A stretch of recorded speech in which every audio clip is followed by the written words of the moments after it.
নমস্কাৰ ADRE gate 4 আহিব লগা কেইটামান ইম্পৰ্টেণ্ট জিকে আলোচনা কৰিবলৈ ওলাইছোঁ।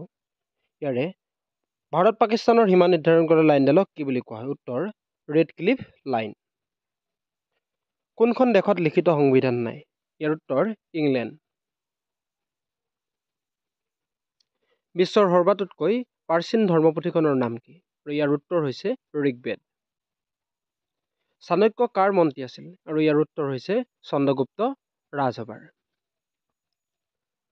ভাৰতৰ প্ৰথম তেল শোধনাগাৰ কোনটো? আৰু ইয়াৰ উত্তৰ হৈছে ডিগবৈ তেল শোধনাগাৰ। আৰু ডিগবৈ জানে ক'ত আছে? অসমত আছে। ইংৰাজসকলে ভাৰতত প্ৰথম ফেক্টৰী ক'ত স্থাপন কৰিছিল? ইয়াৰ উত্তৰ চুৰাটত। ভাৰতবৰ্ষৰ সৰ্বপ্ৰথম চলচ্চিত্ৰখনৰ নাম কি? আৰু ইয়াৰ উত্তৰ হৈছে ৰজা হৰিশ্চন্দ্ৰ। মানুহে উশাহত কি গেছ লয় আৰু নিশাহত কি গেছ এৰে? উত্তৰ উশাহত অক্সিজেন গেছ লয় আৰু নিশাহত কাৰ্বন ডাই অক্সাইড গেছ এৰি দিয়ে। মানুহে চুলি আৰু নখ কাটিলে কিয় দুখ নাপায়? কাৰণ চুলি আৰু নখত স্নায়ু নাথাকে।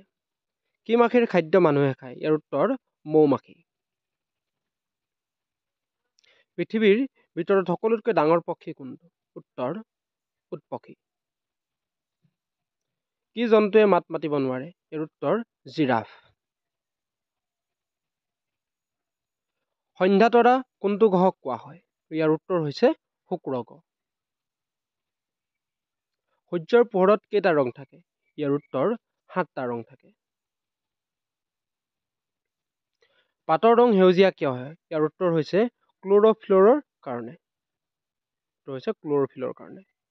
গাখীৰৰ শুদ্ধতা পৰীক্ষা কৰিবলৈ কি ব্যৱহাৰ কৰা হয়? ইয়াৰ উত্তৰ লেক্টোমিটাৰ ব্যৱহাৰ কৰা হয়। তাজমহল ক'ত আছে? ইয়াৰ উত্তৰ হৈছে আগ্ৰাত আছে। বিশ্বৰ সকলোতকৈ ডাঙৰ মহাকাব্যখনৰ নাম কি? আৰু ইয়াৰ উত্তৰ হৈছে মহাভাৰত। ভাৰতৰ প্ৰথম ICS অফিচাৰ কোন? ইয়াৰ উত্তৰ হৈছে সুৰেন্দ্ৰ নাথ। আৰু এইটো সকলোৱে জানে। আৰু অসমৰ কোন আছিলে? কমেণ্ট কৰি জনাব। অসম ৰত্ন উপাধি লাভ কৰা প্ৰথম অসমীয়া কোন? ইয়াৰ শুদ্ধ উত্তৰ ভূপেন হাজৰিকা। আৰু কিমান চনত লাভ কৰিছিল ভূপেন হাজৰিকাই?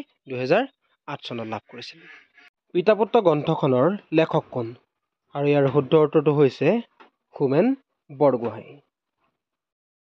আজিৰ ভিডিঅ'টোত ইমানেই আছিল। পুনৰ লগ পাম অন্য এটা ভিডিঅ'ত।